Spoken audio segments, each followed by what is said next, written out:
En el programa de hoy, Papa Francisco recibe en el Vaticano al presidente Joe Biden. Obispos de Canadá esperan que la visita del Papa Francisco ayude a la reconciliación y curación. Por segundo año consecutivo, celebraciones guadalupanas en México estarán restringidas por COVID-19. Hola amigos, gracias por acompañarnos en una nueva edición de EWTN Noticias, cerrando la semana de sus noticias con enfoque católico. Soy Eddie Rodríguez Morel. Empezamos el noticiero contándoles que el Papa Francisco se reunió este viernes 29 de octubre con el presidente Joe Biden en el Vaticano. Conozcamos los detalles de este encuentro. El Papa Francisco y el presidente de los Estados Unidos, Joe Biden, se reunieron este viernes 29 de octubre en el Vaticano en una audiencia privada que duró 75 minutos. Al respecto, se trató de la primera ocasión en la que el obispo de Roma recibió al mandatario norteamericano desde que éste empezó su gobierno. En esa línea, el presidente Biden llegó al Vaticano junto a su esposa Jill Biden al mediodía, hora de Roma. En las imágenes difundidas a la prensa se puede apreciar la cordialidad y alegría entre ambos líderes, quienes luego de tratar diferentes temas realizaron el tradicional intercambio de regalos. Por su parte, el Papa obsequió al mandatario estadounidense una pintura sobre cerámica titulada El Peregrino y 3 documentos papales, mientras que el presidente Joe Biden le regaló una moneda de comando que, según explicó, se le da por tradición en Estados Unidos a los guerreros y líderes, ya que, según le manifestó al obispo de Roma, considera es el mayor guerrero por la paz que ha conocido.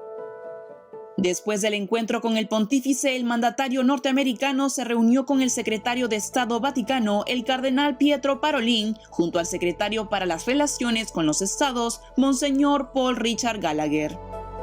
En ese sentido, según informó el Vaticano, entre los temas abordados por el presidente Joe Biden durante las cordiales conversaciones con el Papa y en la Secretaría de Estado, se trató el compromiso común con la protección y el cuidado del planeta, la situación sanitaria y la lucha contra la pandemia del COVID-19, así como el tema de los refugiados y la asistencia a los migrantes. Además, se hizo referencia a la protección de los derechos humanos, incluido el derecho a la libertad de religión y de conciencia. Cabe mencionar que el presidente estadounidense viajó a Italia para participar en la cumbre del G20, el grupo de los países más industrializados del mundo, que se llevará a cabo el 30 y 31 de octubre.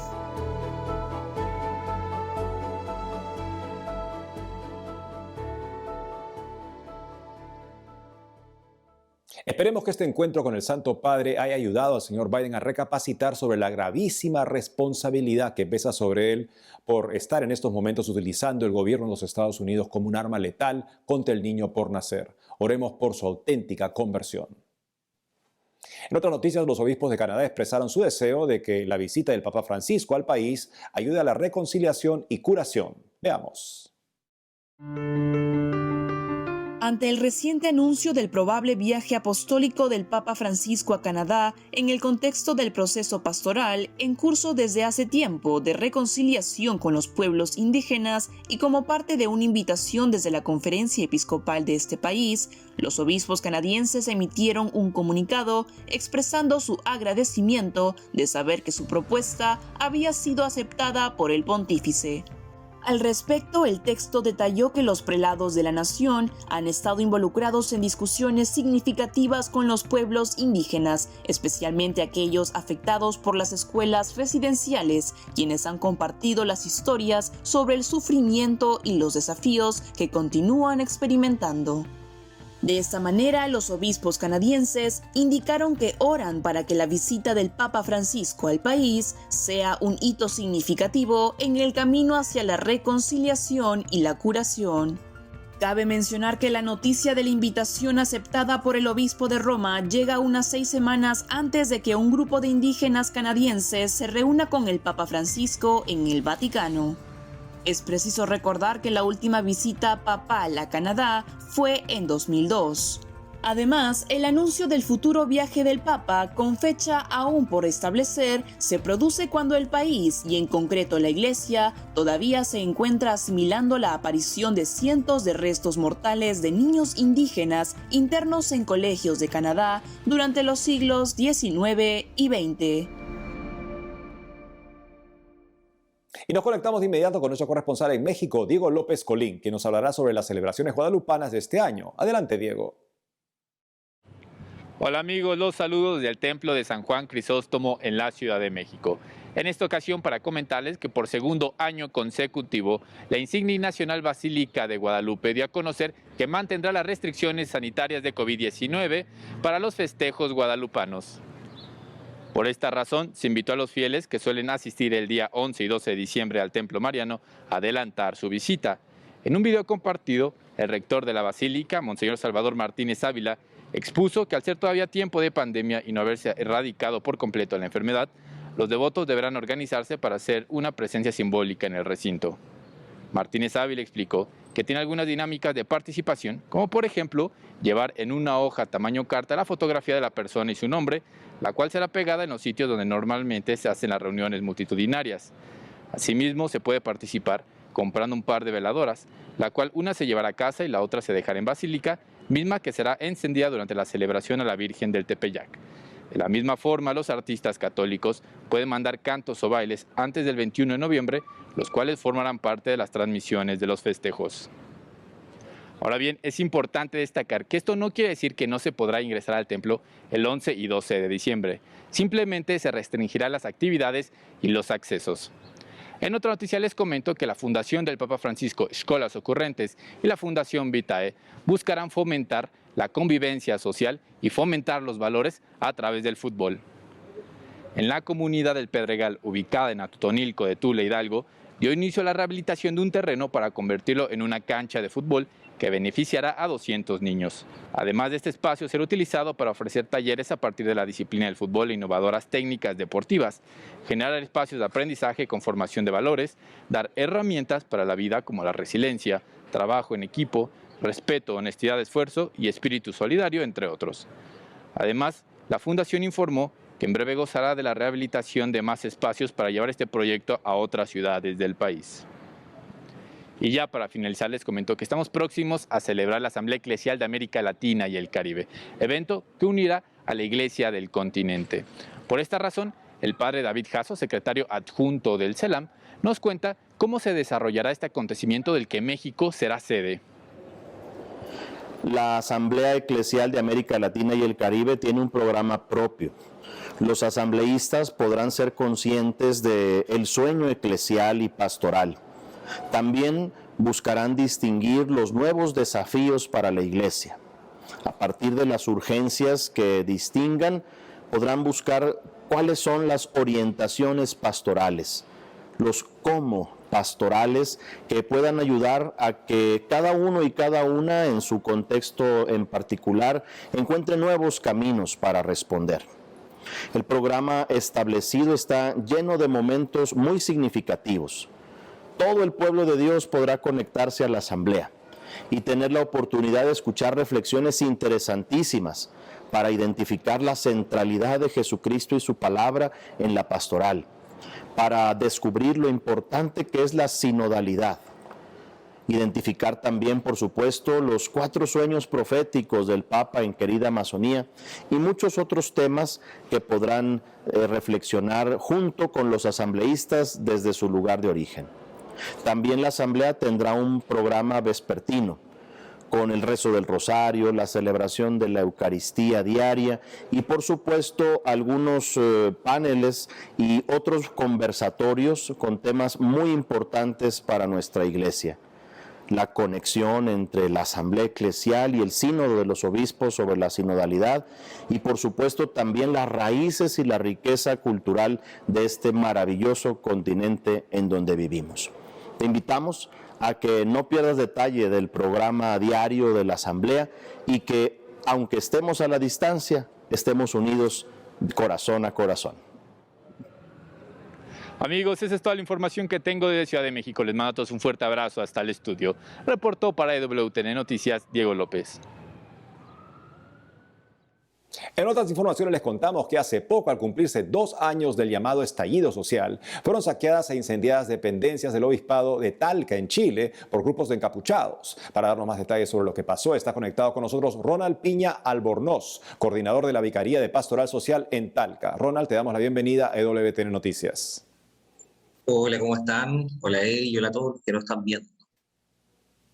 Ronald, la iglesia en Chile ha sido blanco de ataques desde hace algunos años debido a diversas manifestaciones que se han realizado en distintas ciudades por el llamado estallido social. ¿Nos podrías comentar primero cuál ha sido el contexto de estos acontecimientos?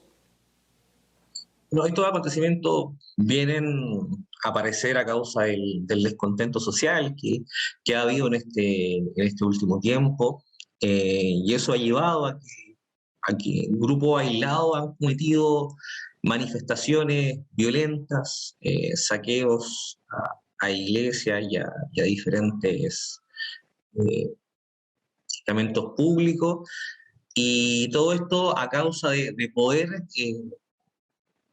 el llamado a construir y a redactar una nueva constitución.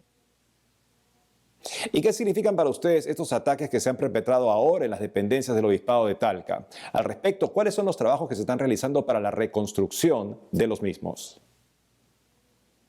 Bueno, fue una pena tremenda lo que pasó. Fuimos afectados varios departamentos. Dejar primero que todo en claro que la dependencia del Obispado de Talca que se quemó no es la casa central, sino que es una casa donde habían 3 departamentos del Obispado de Talca, donde estaba la pastoral juvenil, donde estaba la pastoral social y el departamento del Cali. Entonces nos vimos afectados el día 18 de octubre en la noche con un incendio, un saqueo y un incendio. Y bueno, ahora viene todo el proceso post-incendio, que limpiar, ver los daños, y bueno, como hay seguros involucrados, también conlleva esperar todo lo que es el seguro, la documentación y hacer todos los estudios pertinentes para la pronta, ojalá, reconstrucción de nuestras oficinas. Finalmente, Ronald, ¿qué tipo de llamado harías a los que siguen con esta idea de dañar a la iglesia cuando realizan manifestaciones y también a la población que se ve afectada por ello? Bueno, primero que todo, gratitud a las personas que no apoyaron en este momento difícil. Creo que no queremos dejar eso de lado. Mucha gente se hizo presente, con contención, saber que necesitábamos. También agradecer a bomberos que tuvo una gran labor ese día de poder apagar el incendio y que no fuera más grave. La segunda línea, decir que nosotros reiteramos como Obispado de Talca la convicción que la paz y el diálogo son los caminos de justicia y desarrollo que necesitamos como país, y esperamos que en esta línea podamos nosotros aportar desde nuestra vereda estos 2 conceptos, paz y diálogo. Y también decir que a pesar de todas las dificultades con las que nos hemos visto afectados en este tiempo, ya estamos trabajando con una renovada convicción al servicio de los más desposeídos, en la tarea de anunciar con alegría el nombre de Jesús, Señor y Salvador. Ronald Piña Albornoz, coordinador de la Vicaría de Pastoral Social en Talca, gracias por habernos acompañado hoy en EWTN Noticias. Gracias, Ronald. Amigos, tenemos que ir a una pausa, pero al volver, jóvenes en España convocan a una vigilia eucarística en Valle de los Caídos como una forma de desagravio por Halloween. Además, Alejandro Bermúdez nos ofrece un análisis de la red social Facebook y del término metaverso que se busca introducir en la cultura. Ya retornamos con más noticias con enfoque católico.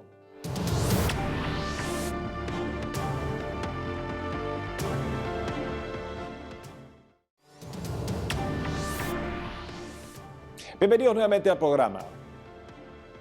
Ahora les contamos que un grupo de jóvenes en España ha organizado una vigilia eucarística por los agravios que se cometerán en Halloween. Veamos. El grupo de Arco, conformado por jóvenes universitarias que buscan defender la fe y los valores católicos, organizó una vigilia eucarística en el Valle de los Caídos para el próximo 31 de octubre, donde pretenden rezar ante el Santísimo Sacramento por los agravios que se cometen en una noche como la de Halloween. Al respecto, la jornada de oración comenzará a las 10 p.m. del domingo 31 de octubre y finalizará a las 7 a.m. del lunes 1 de noviembre. Esta no es la primera vigilia que convoca el grupo de jóvenes, ya que en el año 2020 realizaron una oración similar ante el Santísimo, también con motivo del denominado Halloween. De igual manera, De Arco ha organizado otros momentos de rezo, como el pasado 7 de diciembre, cuando se unieron en oración por la festividad de la Inmaculada Concepción, patrona de España y Madre Nuestra. Es preciso recordar que el Valle de los Caídos está compuesto por una basílica pontificia menor, erigida como tal en 1960 por San Juan XXIII. Sobre ella se instala una cruz que es la más grande de la cristiandad, con 150 metros de altura o 300 metros si se cuenta desde el risco de la nava en donde está elevada, mientras que los brazos miden 24 metros cada uno. A continuación, un interesante análisis que nos ofrece Alejandro Bermúdez sobre la red social Facebook y del término metaverso que busca introducir en la cultura. Escuchemos. Amigos de EWTN Noticias, un gusto estar nuevamente con ustedes. Como saben, el gran monstruo mediático y digital que es Facebook ha lanzado una nueva iniciativa en la cual quiere redefinirse, ¿no? Y redefinirse en base a un concepto muy vago que se llama el metaverso, ¿no? Metaverse en inglés. Y supongo que la traducción es metaverso en español, porque el término es un término muy vago. Y hablando con importantes expertos en tecnología y sobre todo en redes sociales católicos aquí en Estados Unidos, hacen una advertencia muy importante que creo que es importante que nosotros consideremos, ¿no? Y es la siguiente. En el mundo de la tecnología, el término metaverso es un término que prácticamente no existe, no tiene una definición clara, y su origen se remonta al de algunas novelas de lo que se llama utopía negativa o distopia, ¿no? Novelas de algunos autores, especialmente Philip Dick, es un importantísimo autor que muchas de sus novelas cortas terminaron en el cine, ¿no? Yo Robot, por ejemplo, y muchas otras. Y los autores que hablaron o que acuñaron este término de metaverso, es decir, un universo, entre comillas, que está más allá del universo real, que es un universo múltiple, es decir, que nos abre alternativas infinitas para lo que nosotros queremos ser o hacer, hablaban de este concepto como un concepto negativo. O sea, lo utilizaban en novelas. Philip Dick, por ejemplo, era extremadamente pesimista respecto de lo que la tecnología podía hacer, y él escribió en la primera mitad y parte de la segunda mitad del siglo XX, antes de Internet, pero donde él estaba preocupado, por ejemplo, con las posibilidades de la robótica, y ya pensaba en un mundo como la película Matrix, ¿no? Es decir, donde los seres humanos estaban básicamente conectados a una máquina que les creaba un mundo completamente ficticio, y en algunas novelas este mundo controlaba a las personas, como en Matrix, por ejemplo, o en otras las personas escogían arbitrariamente qué cosa querían ser, ¿no? Y nosotros sabemos que algo de eso ya sucede con la realidad virtual y con muchos de los juegos masivos en línea que existen, incluso para personas muy jóvenes. Pero según estos amigos conocedores de la tecnología desde una perspectiva católica, ellos nos advierten de que hay dos riesgos muy importantes en la aproximación que el fundador de Facebook, Mark Zuckerberg, tiene respecto de su tecnología. Número uno, es una operación fundamentalmente económica. El fondo es hacer dinero. Entonces, es verdad que tienen un sesgo ideológico, que el contenido católico, el contenido pro vida, el contenido pro familia, pro matrimonio es penalizado, pero fundamentalmente quieren hacer dinero. Ese es lo primero. ¿Y cómo hacen dinero? Con tu información y con la mía, ¿no? Esa es la manera que les permite a ellos, por ejemplo, compartir la información con otras organizaciones muy poderosas a cambio de dinero o de favores o a cambio de beneficios, de acuerdos mutuos, pero que finalmente se traducen en dinero, ¿no? Y cada uno de nosotros es presa de toda la información que pueda ser absorbida de nosotros a través de nuestro uso. Y en segundo lugar, es esta idea utópica que es fundamentalmente un sueño ateo, que es que la realización del hombre, la realización del ser humano, no está en seguir un plan que ha sido revelado a nosotros por Dios, y específicamente nosotros los cristianos, a través de la revelación tangible, encarnada de Jesucristo, sino que es básicamente un mundo en el que nosotros no tenemos ningún norte, no hay norte, sur, este y oeste, no hay puntos cardinales morales, sino que cada uno puede ser lo que quiere ser, ¿no? Y miren cómo esta idea del metaverso conecta precisamente con la ideología de género, que es esta ideología completamente irracional que supone que yo puedo definirme mujer, niño, pansexual, transexual, es decir, todas las creaciones artificiales que ustedes conocen porque hemos venido informando frecuentemente sobre ellas, ¿no?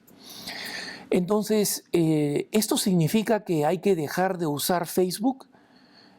Esa es una decisión que cada persona tiene que tomar moralmente en conciencia. Personalmente yo no lo voy a hacer por ahora.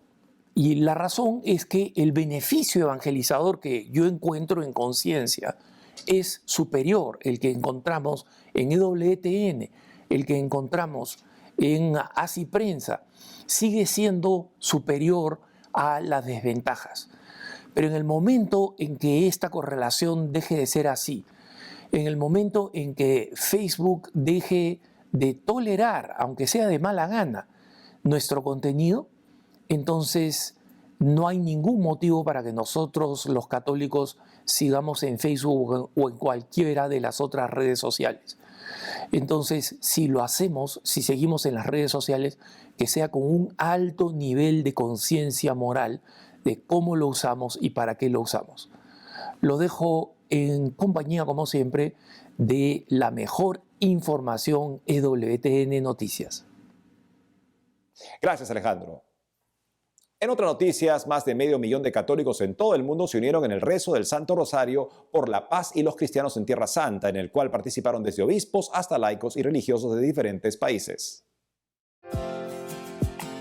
Más de 500,000 de católicos en todo el mundo se unieron en el rezo del Santo Rosario por la paz y los cristianos en Tierra Santa, en una jornada de oración en la que participaron obispos, sacerdotes, laicos y religiosas de México, Siria, Egipto, Irak, Líbano, Palestina y Jerusalén.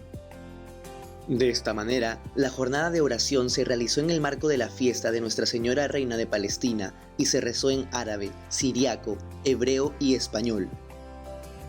En esta línea, en el evento participaron el arzobispo de Alepo, en Siria, Monseñor Antoine Chagda, el nuncio apostólico de Israel y Palestina, Monseñor Adolfo Tito Illana, además del padre Luis Montes desde Egipto y su hermano el padre Enrique Montes desde Irak. Ambos son sacerdotes del Instituto del Verbo Encarnado, misioneros en Tierra Santa. Asimismo, en la jornada de oración, cantaron desde Irak la familia del Verbo Encarnado, las servidoras del Señor y de la Virgen de Matará. Por otro lado, desde la Basílica de Guadalupe en Ciudad de México rezó Ana Paula Morales, mientras que Kathleen Nichols, consagrada del Regnum Christi, lo hizo desde el santuario de Deir Rafat, donde se encuentra la advocación de Nuestra Señora de Palestina en Israel, entre muchos otros participantes que se unieron alrededor del mundo. Cabe destacar que el rezo del Santo Rosario por la Paz y los Cristianos en Tierra Santa fue transmitido en simultáneo por Catholic.net, Zenit, Magdala, Tierra Santa México y Regnum Christi.